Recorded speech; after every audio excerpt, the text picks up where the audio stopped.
Hello, everyone. Welcome back to the LCS as we are kicking off the regular season. Lock-in is done, and it's time to start seeing the marks on everybody's permanent records. Remember, every game lasts the whole season long now. It's fantastic. My name is Captain Flowers. I'm here with Crumbs, and we're bringing you the last couple of games of the day. Right now, we're looking at lock-in finalist Cloud9 taking on a fairly green Golden Guardians roster.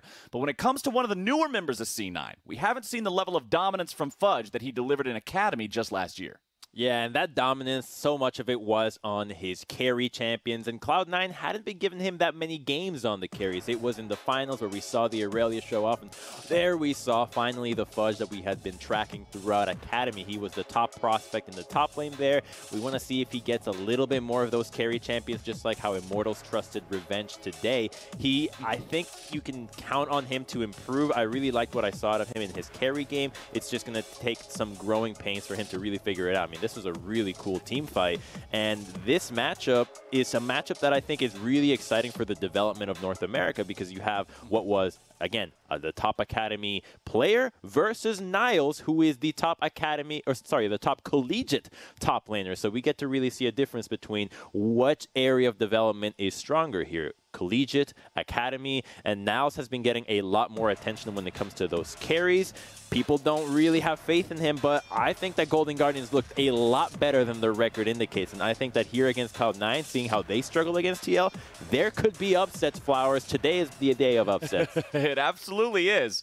But I think that this is especially important for Fudge just because this can be a good confidence booster to kick off the season with. Yes, he came into the league, into the lock-in tournament, talking a lot of trash. He had some, how do we say it, spicy words for some of the other competitors in the LCS as a whole, and he did not live up to the spice when compared to the names that people are expecting to top the table, like Someday, like Impact, like Alphari.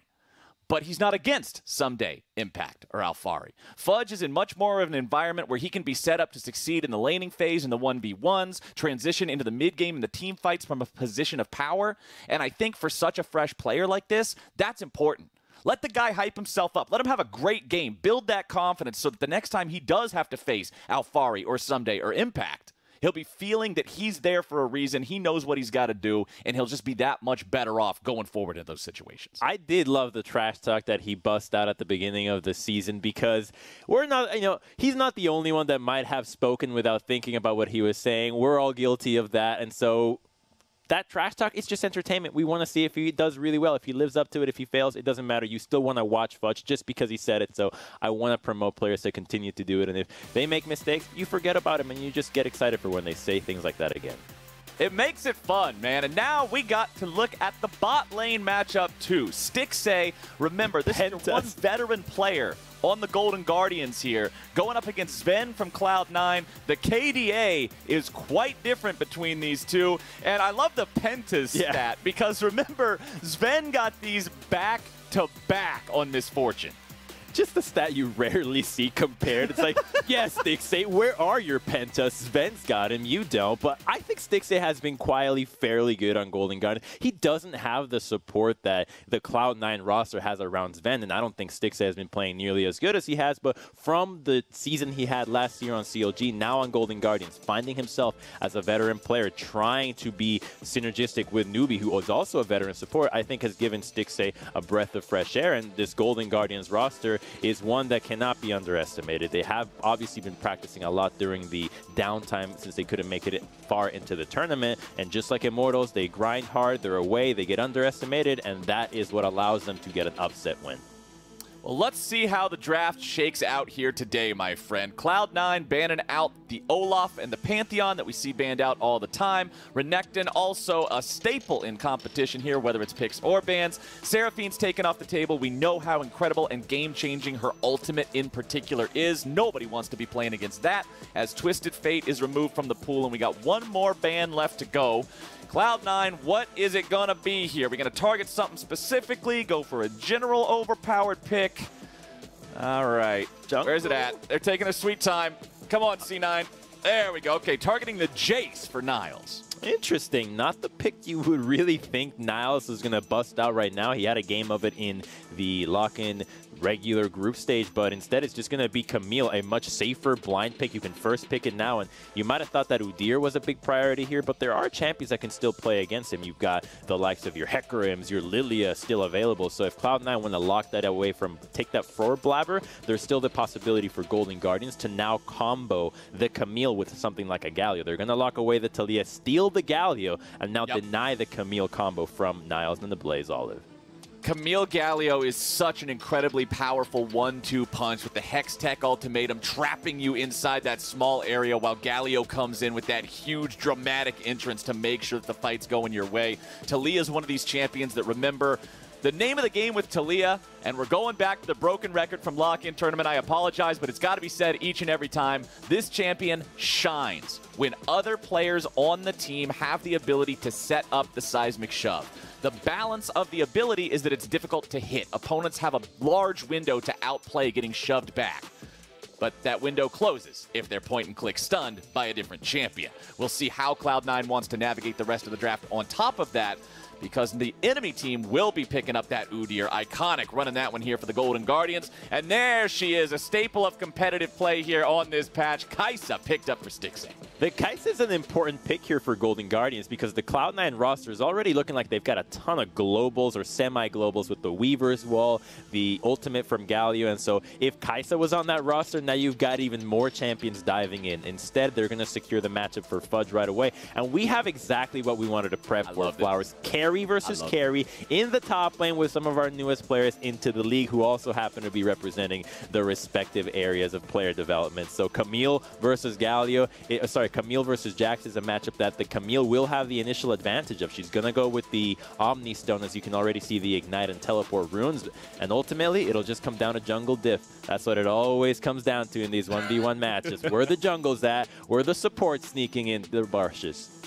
I love the Bruiser versus Bruiser volatile top lane matchup between these newcomers to the LCS stage. This is fantastic. Camille versus Jax top lane. So let's take a look at how the bans are shaping out for the rest of it here. Rel, Alistar, Senna, lots of focus onto the bottom lane from both sides, and rightly so. One more ban to go for the Golden Guardians right here. And what's it going to be, fellas? Still got 14 seconds to think about it here. So I imagine Cloud9 wants to take away a Leona just because you know how sick Team Liquid was with the Taliyah Leona. It helps with your Jax, with the Galio. You can blind it here, and now the the Alistar and Rel aren't really on the table. You might get some value out of saving the AD, but honestly, if they want to play it safe, you already see the Kai'Sa. You can just take away whatever you want for Sven and try to last pick something for Vulcan, and it's going to be that play. Take the MF, let's see what Golden Guardians does, and it could be the Galio support. It's just always sad to see the Galio in the support role because he doesn't get as much value from the global presence from the mid lane. Now, I love the fact that we started this off. It's almost poetic that we start this off with a stats comparison showing pentas versus no pentas, and now Sven gets to play the champion that he got the pentas on yet again. Maybe he'll be able to add a third one here in this game. Of course, that is quite a tall order. But Leona is picked away by the Golden Guardians here with Rel and Alistar out of the way. That's kind of your big remaining meatball initiator tank type of support. What is the last pick here for Golden Guardians? I need to see a mid laner. I need to see a Blaze Olive's pick. 10 seconds left to go. Their opponents will still be able to counterpick, so this has to be something he is comfortable with blind, and Syndra is just a staple of competitive League of Legends in these situations. It's just too easy to go for a control mage right now, and I like the Syndra because it's going to set you up for Udyr quite well, and you really don't know what Cloud9 is cooking up, but they can always go back to some very standard mid lane champion for perks, or the support as well. We've discussed what the options they have right now, and it looks like it is just going to be more carry power for perks and less trying to index onto the side lanes to help out the Jax. Okay, we got Azir picked up for C9 as the final selection here in this draft. So Azir versus Syndra over there in mid lane. Now let's take a look at what has been enabled for Taliyah, because this always has to be considered. Azir does not have easily applicable just point-and-click CC. Misfortune has no CC. Galio can get you with the taunt, but it does require some setup. The closest thing she has to just that snap CC in a lane is Fudge in the top lane, being able to use the counter strike with leap strike combo to set her up for the stun. So I expect to see Blabber to try to set Fudge up for success and play around him. He has to. You got to help out your Jax lane out. Otherwise, why would you even pick Jax into the Camille matchup if you did not plan on helping the lane out? The Cloud9 draft, though, very explosive, although to get all those pieces to work together past the laning phase, I think can be a bit of an imagination exercise because you also have to deal with Golden Guardians who are going to be pressuring the map very quickly. You have Udyr, who you know is making a ton of action happen across the map, and Camille, who is just a natural point of pressure. All right, we're into the Rift very quickly here today. It's game number 4, and let's see how it goes down. Niles with the TP Ignite, as you already mentioned, means that he is more vulnerable to ganks than otherwise possible if he decided to take a flash, but he's got some incredible offensive capabilities here. Also running the Grasp of the Undying to make sure he wins that laning phase early on. Recall, if you will, that the way Camille Jax usually goes is Camille wins early on, but as the game scales further and further, Jax will eventually become the more powerful of the two unless Camille can command a very powerful lead from those early advantages. Yes, and the way that Jax can manage that initial advantage that Camille has is being super aggressive, using Counter-Strike to dodge out on Camille's auto attacks, leaping when she uses the tactical sweep. This kind of aggression is what he needs to be playing off of, which is why you really want your jungler to end up on your side of the map, because you don't want to be caught out jumping in, using your cooldowns on the wave against Camille, and then you get ganked right away. So really important to see what the junglers think about here, and you can tell that Iconic pathing towards the top side, trying to help out Camille, whereas you see that Taliyah starting on the red side, but we don't know what the route is going to be. All we can see is that Udyr is going to get a fat leash, like we often see from teams like TL, and Blabber will not. So I think Iconic's going to be off to a better start. Yeah, Blabber will just be able to kite this buff around a little bit. Taliyah doesn't have to take a lot of damage from camps. You just run around, make sure you're not hitting the work ground, get the entirety of the queue. Easy peasy. But Fudge and Niles up here, probably not going to see a whole lot of action from them here at level 1, but once it hits level 3 and everybody's got the skills, I want to see junglers come up there. Oh my goodness. What? Would this really be the level 2 gank from Blabber with the flash into the counter strike with a seismic shove?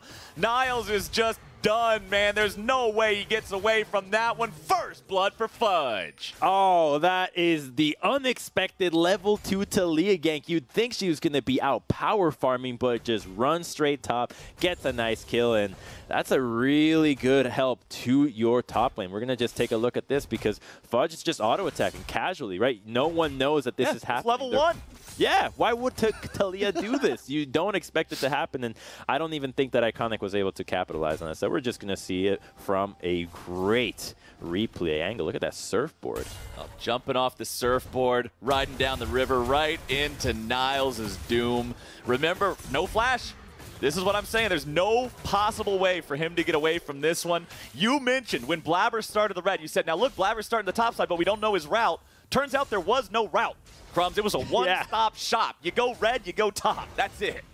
Oh, man. And they didn't have to burn much for it, right? Blabber just gets to resume his jungle. He didn't lose any camps on his own side. He's still going to path bottom and might even be able to get a Scuttle Crab for it. So Jax gets a recall off. It's just all so good for Cloud9. But I'm still a little worried about what's going to go down when we start to group up. I really like what I see out of Golden Guardians, his ability to just pick off a ton of members, whereas, like you mentioned, not a lot of setup for Taliyah. Yeah, that cheese or little level 2 gank worked, but for how long? Because that setup will really not be that easy to pull off when you got 5v5s. So now you got Iconic in the mid lane. Perks with very low mana, half HP. Iconic's like, nah, he's just going to get away. This is the struggle of a run-at-you champion. If you see an enemy player who has his escape mechanism cooldown prepared and enough mana to cast it, you're just like, well, if you don't want to trade flashes with him, you just have to walk away. There's no play to actually be made there. So Iconic doesn't go for the play. Instead, just goes right back to farming up, utilizing the power of the speed clear on Udyr. You can see he's already a single camp ahead of his opponent. He'll continue to try to keep that lead going because Blabber did get the advantage of helping out for that first blood up there in top lane and providing Cloud9 with the 500 gold lead that they have right now. Okay, and so with that gold lead, we wonder what is Cloud9 planning on doing, because so much of their game plan before has revolved around the bottom lane, getting a ton of first bloods or just kills or a lot of pressure. And this time around, it's fairly quiet, fairly even. Vulcan and Sven just casually farming away. So this time around with the level 2 for Fudge, I'm thinking this is all going to be indexing on the top lane matchup, which is something that they tried in the TL series. It didn't work out as well as they would have liked to, and here it is. Right, more people helping him out, even the control ward. So now you don't even know who warded that. It could be Blabber, it could be Vulcan. All that Niles know is that there are people coming up here, and look at the response on the minimap. Udyr running straight top. Udyr knows that Cloud9 does not want to allow Niles to play League of Legends here today. Oh, no. Stun to interrupt the hook shot. Seismic shove coming out. Niles going down. Fudge grabbing a second kill. Perks with a rotation over. A lot of damage coming out from Golden Guardians to make it a 1-for-1 here so far. Perks has no ulti. They will not want to chase this underneath the turret. Fair trade top lane. Okay, they get one, and Cloud9 did commit way more members on that, but the ADs were all recalled, so nobody was able to get more CS from that bot lane roam. And you saw how this play was going to play out, and unfortunately for Niles, I think he might have took too long on his hook shot. Yeah, I think he should have just hook shotted right away from that, but with a really good stun there from Fudge. Luckily, they get that kill, but they did have to burn the teleport out of Syndra, and that could play a difference in getting mid-prio before the next dragon. Okay, nice response from Golden Guardians, but again, it's Cloud9 choosing to make the plays first, targeting Niles over and over again, guaranteeing that Fudge is going to have a great time scaling up. He's got a CS lead, he's got the 2-kill advantage early on in the lane, and considering time will favor him as it marches forward, he is a happy Jax. Now, Iconic is trying to ruin that happiness here a little bit, but it looks like Fudge is comfortable playing back. He knows where his own jungler is. He knows Blabber is off on the other side of the map having a great time dropping down some wards looking for a Drake. Anything that's not helping Fudge means Fudge is going to play safe. I like that Iconic recalled right there and didn't waste any time, because you could just look at the minion wave. You see that the wave is pushing towards Fudge, and if you're in Fudge's shoes, he should know that there's no time to be aggressive right now. He's happy that he'll be able to hit his levels and start fighting Niles, who is going to use the hook shot to dodge out of the stun nicely. But as I was saying, just knowing that the wave is pushing back, Fudge should know not to be aggressive, and so that would mean for Iconic, hey, if the top laner is good, he won't be aggro here, so I should not waste my time. I should recall right away. He does so, and the lane resumes just fine. Now back here in the bottom lane, which a lot of focus hasn't been on just yet, you can see Sven, the first player out of these 4 to hit that level 6. We know what bullet time does to multi-person fights, and it absolutely just shreds them. Stixxay and Newbie not likely wanting to fight up against that until they've got the killer instinct for the Kai'Sa, but Stixxay is still only a little bit past halfway towards that level. Vulcan just chilling out down here for now, even though he did make that roam towards topside earlier. Expect to see more of those from him as we march forward, especially once he gets that level 6. But back here in the mid lane, Iconic, level 7 on the Udyr, up 1 level compared to his opponent. Perks getting a little bit of damage down onto a Blaze Olive in here, and just continues to take control over the mid lane. As Iconic is setting up yet again, Fudge goes in, looking to try to use that counter-strike, but now he's stuck in a Hextech ultimatum, getting the slap from the Udyr with a shutdown coming out, and Golden Guardians tie this game up and take a gold lead. I love this gank, Flowers. Look again at the minion wave, and you can tell when Fudge is going to go in. Niles is very low, the wave is pushing back, and Fudge is thinking, now he's very low, I can go in the second he uses an ability. So Niles is like, oh yes, look at me using an ability. Wait a minute, he's got hook shot. No, flash, and he's dead. All right, Niles. Niles falls down in the top side yet again, and that makes it a 3-2 game here for Cloud9. Golden Guardians will manage to secure themselves a Rift Herald off the back end of that one.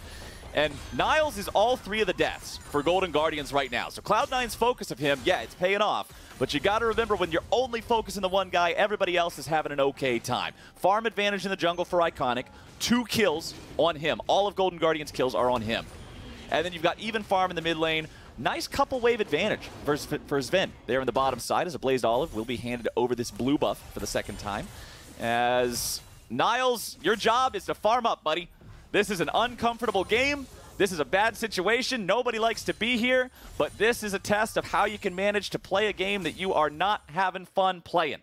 We got to see how good the mental is here on these new, young, hungry players in the LCS. It's not the only time he's been focused down this year. During the beginning of the lock-in tournament, lots of camping towards his side of the lane, but the Golden Guardians did put out a really nice video about Niles' path here, and I think this is someone that has gone through a fair bit of pressure, let's say, to get to where he's at right now. So I think that this is a fine situation for just challenging yourself. So many of these new players are looking for the opportunity to test that mental, to make sure that, hey, I'm down against a strong player that has a matchup that maybe outscales me. How can I play it?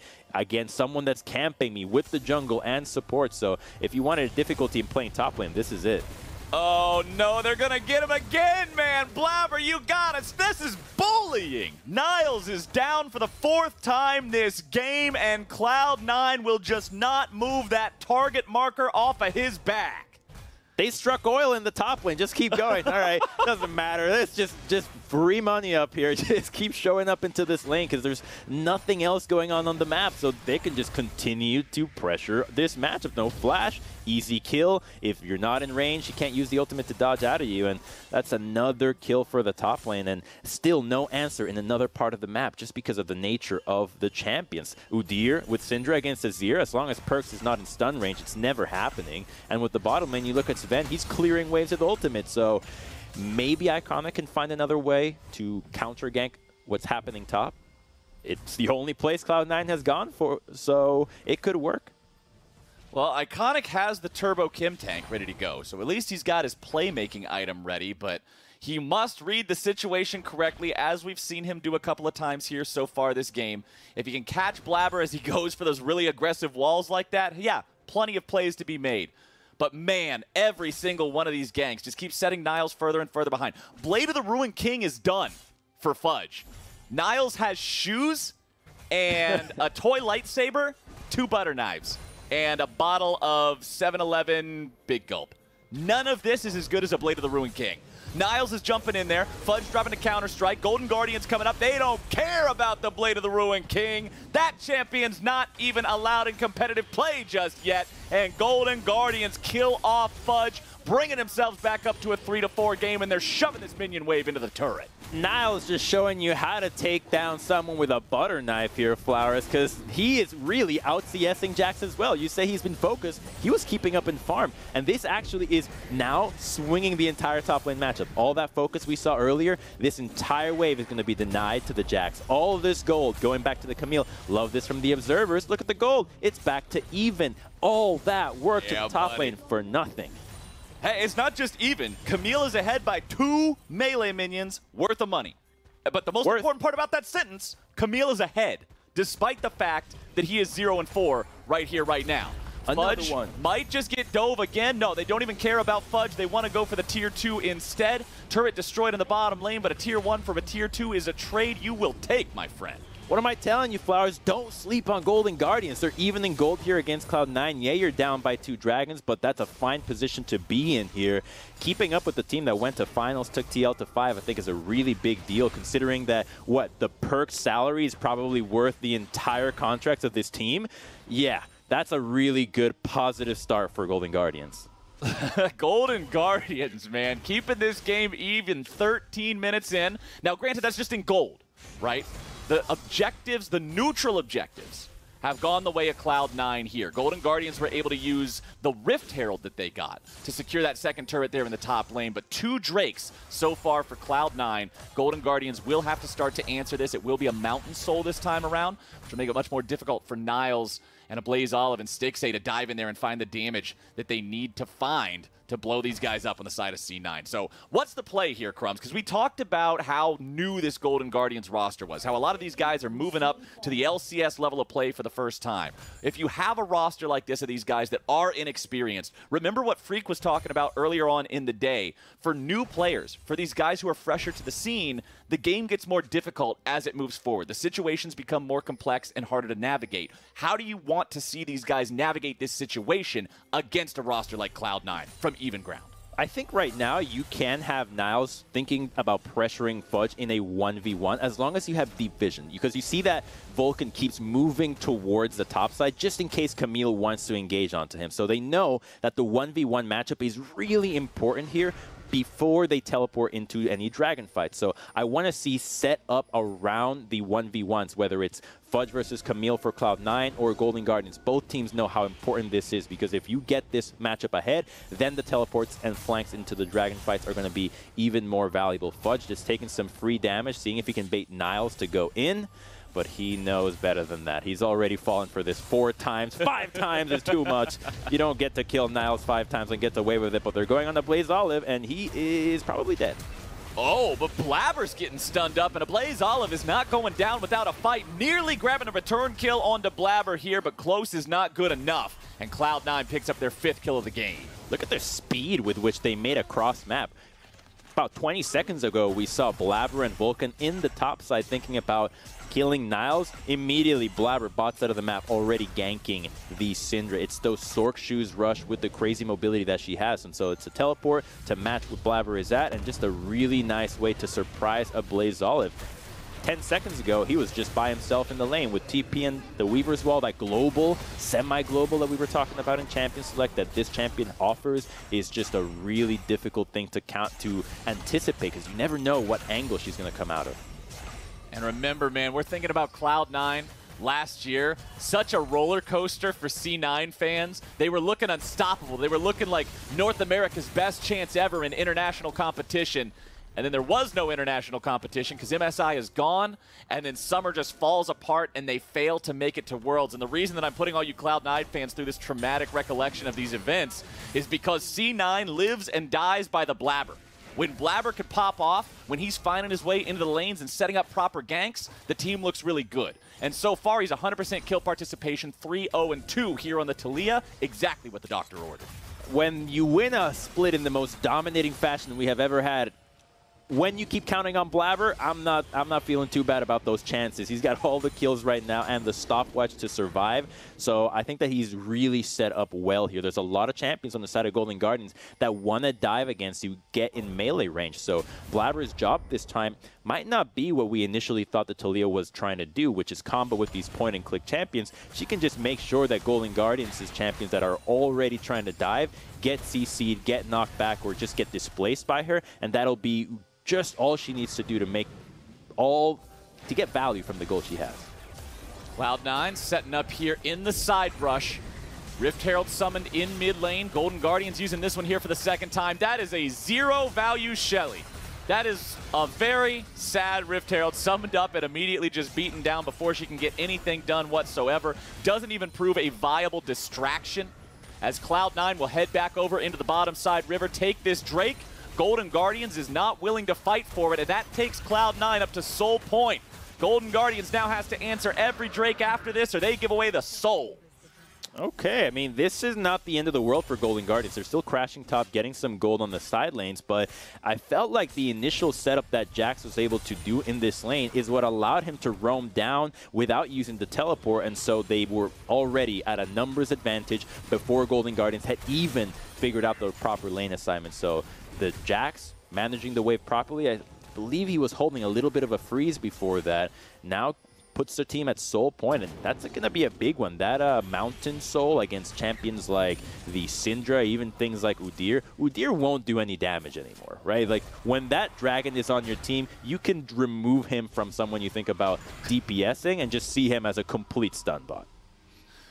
Well, down in the bottom lane, Sven's got the Gale Force here on the Misfortune for some outplay potential. That item feels good on a lot of champions, but particularly for champions like Misfortune and like Jhin and all these champs who are balanced around not having a mobility skill.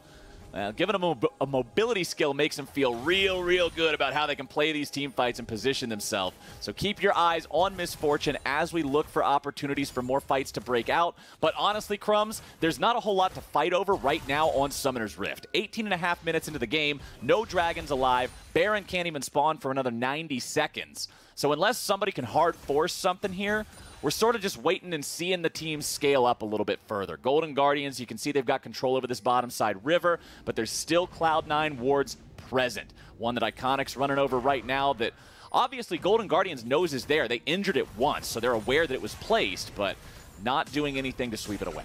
Nothing to fight for except killing the enemy. That's what you should look for. Vision's one thing. If you just see someone, just run at him. We heard from Corey JJ, it's criminal that if you can see a kill and you don't go for it, that should not be allowed. So Golden Guardians, they've got Niles, I think, to be your best bet at getting these picks. The Udyr and Leona, yeah, they're fine, but unless Blabber is out of position, you're really not going to catch anybody else out. So despite all the attention from Cloud9 onto the Niles side, the value that Camille has from locking somebody down with the choke you on her Bane ability, it's just someone you can always count on to get picks and start fighting over just somebody getting out of position.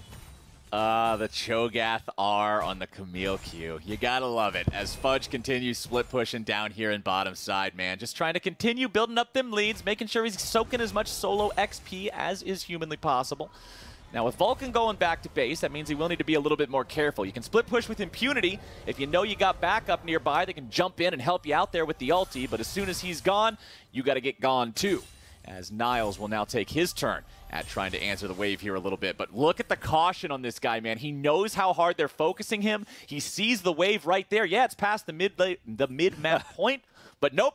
He's saying, nope, this could be wrong. This could be another Blabber gank. I don't want nothing to do with it. Yeah, and his team is on the Baron side as well, so there's no point going for this if his team is not ready. If they were right next to the Baron with a control ward, I would want to see him overextend here because you would be able to maybe get a kill and have your team rush it down since you have Kai'Sa and Udyr, a lot of damage there. But there's always the risk of these cross-map plays that Cloud9 can make because they can't afford to send members to kill Niles and then TP or use their globals to make it into a Baron pit. So it's still risky for Golden Guardians to look for that kind of play.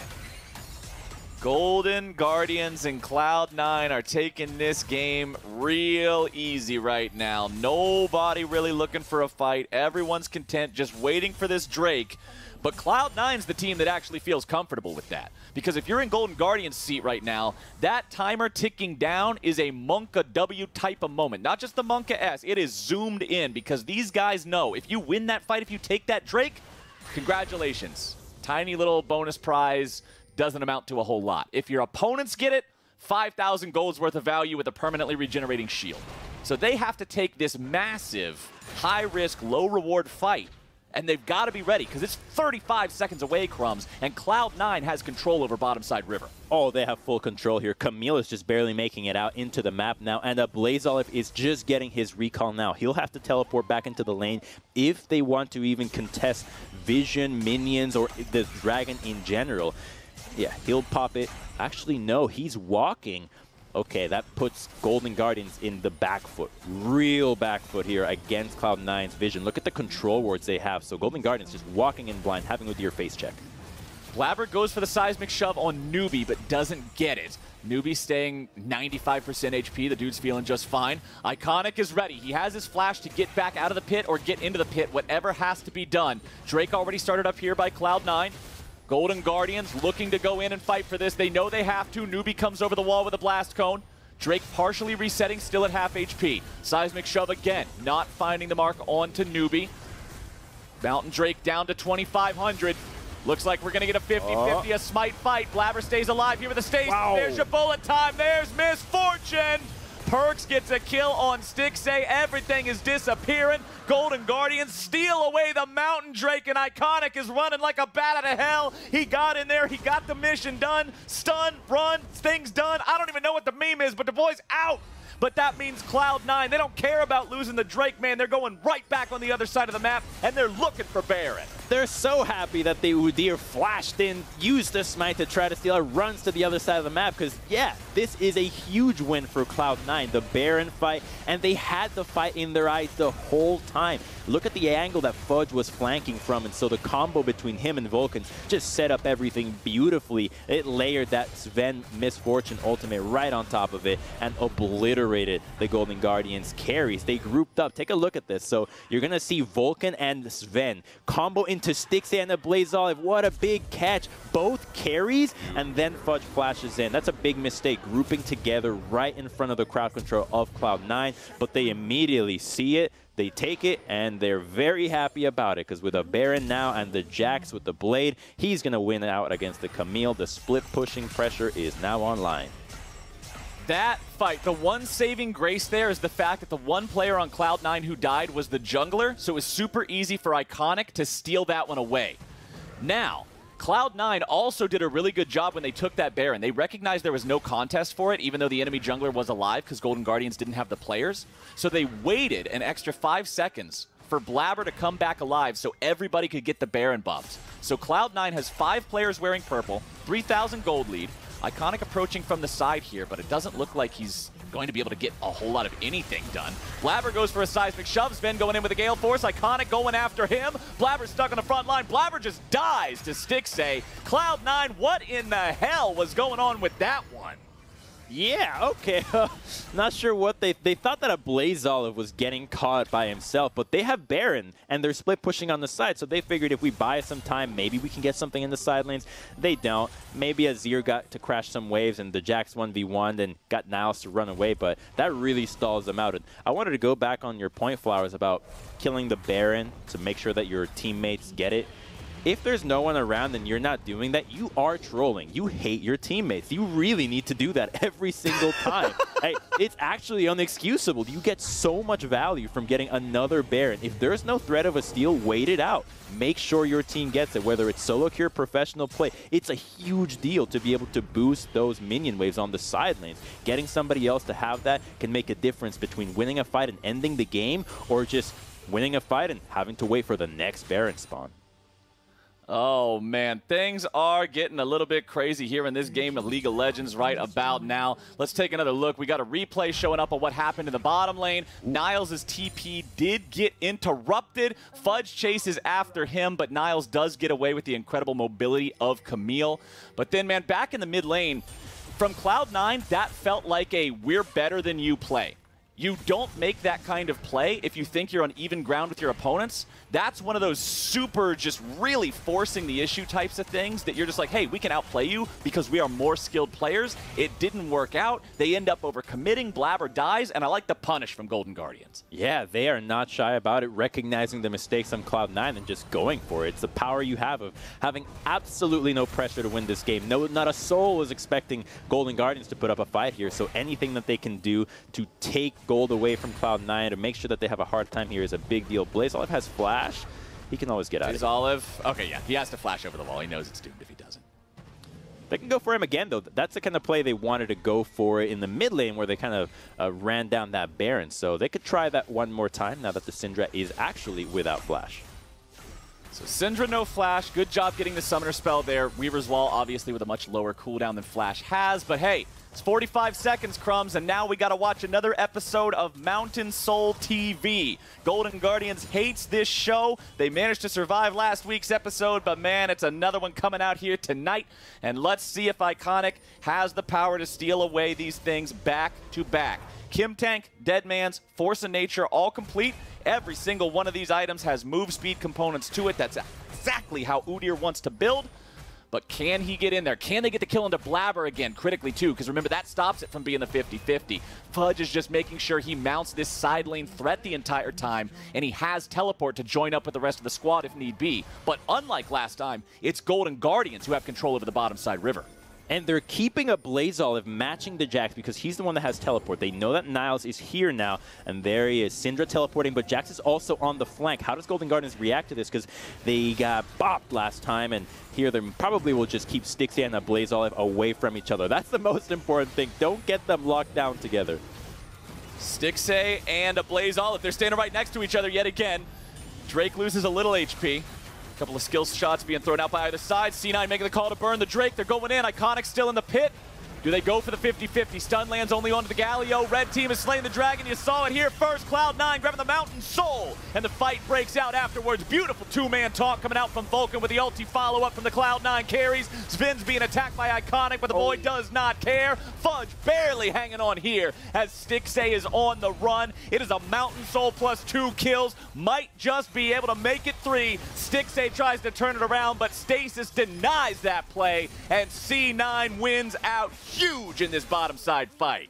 It's another flank from Cloud9 that Golden Guardians does not know how to respond to. So Newbie's in the back, which is really difficult because Niles goes in right away, and now there's no way to follow up anything more. Blaze Olive had already used his stun, so when they go in, there's no follow-up to each other's crowd control. Jax has the stopwatch to buy time, and then it's all over. When they commit so much to one side, they lose the dragon, you know it's done. And then at the very end, even Stixxay is not able to get that final kill because there's another stopwatch once again. It was so difficult to keep track of these because of how quickly the setup for the dragon fight happened. Out of nowhere, we were split pushing, and then it was a dragon fight. Okay, Golden Guardians, y'all are now stuck in a real bad spot. Baron is spawning once more. Cloud9 is closer to the objective. Crumbs, what's the call here? How do you play this? You're 6,000 gold down. The enemy team has the soul. The top side of the river is totally dark. What is the most likely to win move in a situation where it feels like everything has a 10% success rate? Okay, I'm going to keep going on Niles, but using Stixxay as well. You've got another champion that can really dash at you. If you can find anybody by himself, Jax is probably no longer a viable option, but really now you got a team fight. Oh, Sven goes on a killing spree. Stixxay is gone. Fudge continuing to tank up against everybody else while Niles is doing the same.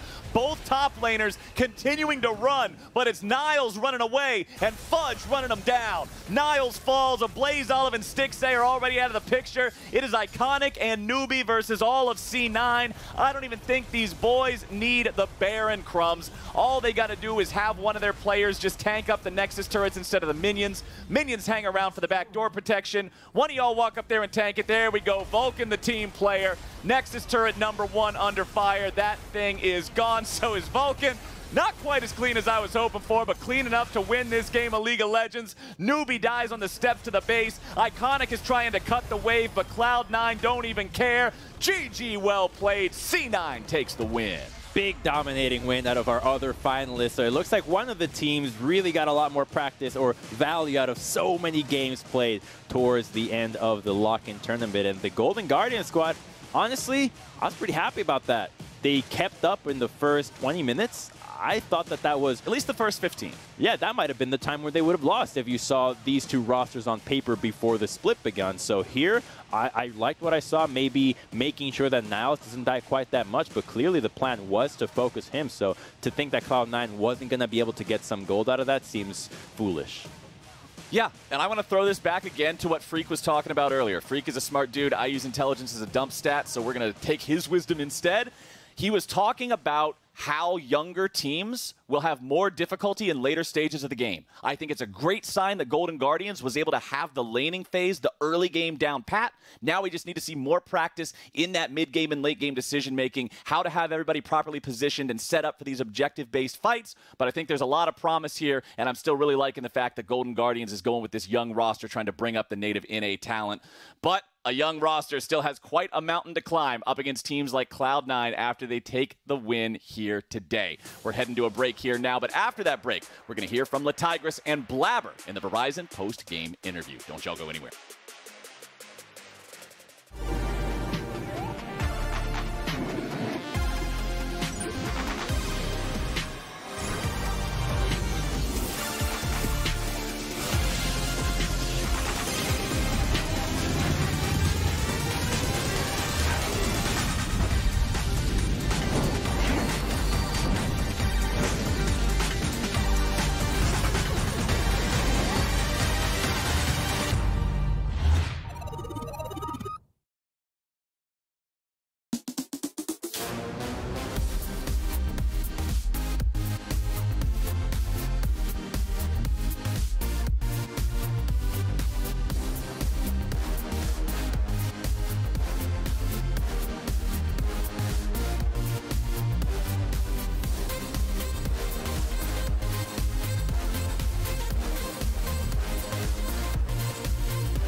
Welcome back to the LCS, here for another Verizon post-game interview alongside Cloud9 Blabber after that victory against Golden Guardians.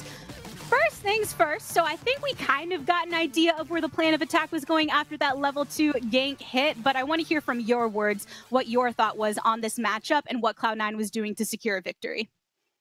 Yeah, so when they first picked Camille, we kind of expected them to pick it after they banned Renekton.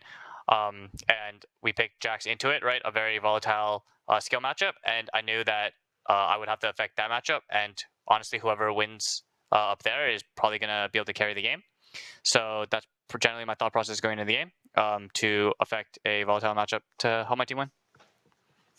And speaking of helping your team win, I mean, when you're looking at someone like Fudge that has that capacity to play carry top laners, even in the first time we heard from him in an interview, he seemed to not have as much confidence in his own play. But it sounds like from a lot of you and the other players, you don't necessarily agree. You feel that he has a lot of strength. So I just want to know what you and everyone else is kind of doing to integrate him in, because he's still getting to play that play style that we've known him to kind of slot into. Yeah, I mean, I think every single member of our team has a lot of confidence in Fudge, and we want every lane to be able to have that carry potential, and that's no different for Fudge. We all respect him as a very great player, and we'll give him the counter picks, we'll give him the skill matchups, and we'll know who he'll do well. And we saw everybody from Cloud9 putting their best foot forward in this game. And the interesting thing about this game compared to what we recently saw from you in the lock-in tournament is we are officially on that path towards Worlds where every single game counts. There's a bit of a chip on the shoulder of you and the members of Cloud9 that are still here. Is there any difference in the way that you all feel when approaching the season from this point on? Or are you kind of trying to roll through it and keep that momentum from lock-in? I don't think we're approaching Spring Split any differently than the lock-in tournament. I think we were trying, I'd say, decently hard in the lock-in tournament as well to win. I think as pro players, we always want to win no matter what. I would say that for us, being extremely strong in Spring doesn't matter as much, because I think what happened last year is we kind of just fell off towards the summer, and that's not something we want to do. So I think we're just going to continuously ramp up as the year goes, and I think we'll be very good. And one exciting aspect in continuing to watch you and the rest of Cloud9 is we've all known you to be such a central member of this team as a powerful player, as someone who can carry. We are in this meta where jungle seems to be extremely impactful. So are you at all excited for what we could come to see from the jungle position, especially with some of the new additions that we have into this league? Yeah, I mean, I think jungle is a bit strong right now. I'd definitely say a bit overtuned. Sadly, it's getting nerfed next patch and the patch after, so I'm not too excited. But I definitely am excited to play against all the new junglers in the league and the returning really good ones. Well, I know we're all excited to see how you and all of the junglers adapt to the changes that are to come in the patches. Blabber, thanks for stopping by. Thank you very much. Another banger of a game, everybody. Let's send things over to the State Farm analyst desk to continue breaking it down. Couldn't agree more there, the Tigris. Blabber and the rest of Cloud9 on a bit of a warpath here for redemption after what was a very disappointing 2020 finish. And you hear him talking about that there in that interview. Well, starts on a good note, getting a victory over Golden Guardians. But specifically, Mark, within this game, I think one very interesting point is that both teams' game plan felt very obvious. We're looking at the top side of the map. Yeah, basically anytime you're going to get carry versus carry, you want to focus on going up to the top side, but I think you can see the difference in experience between the two junglers. Blabber gets up there right away. He goes for a level 2, bit of a cheese gank to try and get the first blood, and it's able to work really well. Works out pretty cleanly. In the meantime, Iconic is going to stick to doing a standard clear. And this is something that, you know, Spawn was talking about off air about, like, this is when you need to actually adapt to what your opponent's doing. You know, he's thinking, okay, topside carry game, I want to clear bot to top. That's kind of the standard thing. But when the other guy cheeses, you're not going to be able to get up there now at your normal timing. So Spawn was saying he should definitely head into his opposite side jungle and take Blabber's blue side so you can kind of get at least a farm advantage and then start focusing top. And so this is one of those areas where just as a newer jungler, he didn't quite show the adaptation that you wanted to see in game. But from here, I will say that he actually did a really good job of continuing towards the game plan of going top and finding a number of kills over the course of it. Yeah, and I think that the big thing for me about Iconic's pathing was that he got level 4, he didn't counter-invade, and he also didn't go for the bottom crab, and that meant that there was no pressure they had on Summoner's Rift. It allows the support to head up top because they got a free push out on the bottom side of the map. Once again, Niles gets repeat ganked, and this is where, as a jungler, when the enemy jungler is being proactive, you can't just stay in your farming camps and trying to stay on top of the game that way. I think that Iconic had windows to be able to do more. And I think that he slowly started to realize that because you saw that he did go for a Rift Herald tank. He is here for a push out where Niles is going to need him in the top side. So I think good recognition as the game progressed, but needed to be slightly earlier for this game to be a successful one for Golden Guardian. I do like, however, how Niles took the Ignite rather than the Flash. You could say that if he took Flash, he wouldn't have died as many times as he did, but I would chalk that up rather to maybe a little miscommunication or inexperience. He does need to wait for his Udyr to be on the top side before he can do anything aggressive. But when you take that Ignite into counter matchups, usually the counter matchups in a Camille are counters because they can continuously fight the Camille past her shield and then fight up beyond that and win the extended fight. But when Camille takes Ignite, that kind of takes away the all-in potential most counter matchups have against Camille. So it's very good for the 1v1 and it's very good for the 2v2, but it is not good when you are getting 2v1, 3v1 dove. So as long as he remains a little bit more careful on the Rift, then he would not have those deaths and he would win that matchup a little harder on his own. Yeah, and I think the flip side of what we're talking about is, we're saying, how can we get up there and support Niles? Well, good job to Cloud9 because they gave Fudge the counter pick again. Up there, level 2, support Roam at level 4, Perks there at level 6. Time and time again, they were up there in the top lane facilitating this young carry player. I was pretty critical of Fudge in the countdown today, and I think that he actually had a pretty stellar performance there on that Jax. Yeah, we all were, and to be honest, probably rightfully so based on the lock-in performance. But again, that's also goes to the assertion of, guess what all of those games during the LCS lock-in does for him. He finally did have that big carry performance, and as Blabber mentioned in the interview, Cloud9 more than happy to hand those counter matchups and those carry matchups to Fudge in the top lane. They seem to have, 100% confidence in his ability to play them out. Let's roll ahead to a Cloud9 victory here. This one coming 23 minutes into the game around the Dragon. And this is just a really clean execution for the side of C9, whereas it's a bit of a flub on the opposite side. You see Fudge on the backside looking for entry into the backline. Nice double taunt. They're grouped up with the MF ultimate layered on top. On the flip side, where there was a dive going on for the Golden Guardian side, the stopwatch paid off big, and he was able to kind of stall that one out so that his diving side could win the fight in the meantime. And even though the gold was pretty close for a lot of this game, I do feel like C9 was in control the entire time. It never really felt like it was going to get away from them. And then especially, as the game went on, they actually started executing in the 5v5s better. Yeah, and I think that a lot of that has to do with, and I was reading a tweet that, there was just a lot of passivity on the bottom side of Summoner's Rift from Golden Guardians. And that's why a lot of our conversation continues to revolve around Iconic and Niles, because it does look like this team wants to play topside heavy League of Legends. But that does not mean that your bottom side can be sleeping at the wheel. And I think while Blaze Olive did have some moments in this game, I want to see Newbie get out of lane, facilitate that jungle roaming into the top side of the Summoner's Rift, how Vulcan was able to. I want to see, a Blaze Olive being able to move up there early as well. But that wasn't there this game from Golden Guardians, and therefore, as Mark was saying, Cloud9 just had control. And you can't give a better team, a more experienced team, control of the entirety of the early mid game. Yeah, even while it was close, they did seem to cruise to victory. Alorm, I want to come to you on one final thing, which is what Crumbs was talking about near the end of the game. The fact that he actually was pleased with the showing that Golden Guardians put up today, even in the face of it being a loss. For a roster like this, where you've got some guys jumping up from collegiate, what would you say are the expectations, and do you feel like they should be happy coming away from this game with the few things they did well and the few things that they can learn? Well, I do think that I liked how they kept the gold even, although I would agree with Spawn that it did.